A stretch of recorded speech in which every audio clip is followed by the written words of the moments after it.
Well, I'm out testing the bike tonight. Did about 25 miles. Went to Lake Villa, Lindenhurst. Where the hell else?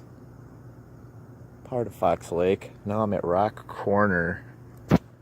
That's at the 173 and Wilmot Road in Antioch. I'm not so sure if I want to go to Fox Lake, where I know it's safe in Illinois, or Wisconsin. I don't know how the gas bicycle laws are in Wisconsin.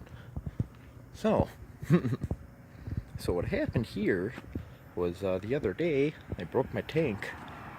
I just still have it on there for looks, but one of the posts ripped halfway out and I lost all my gas. So now what I have is I have a 2-gallon gas can in the basket in the front that I came out of a lawn tractor I had a couple years ago. Just your basic square tank, holds 2 gallons. I probably did about 130 miles from a full tank with premium, and it's yeah, half a tank right now, so it ain't so bad, I guess.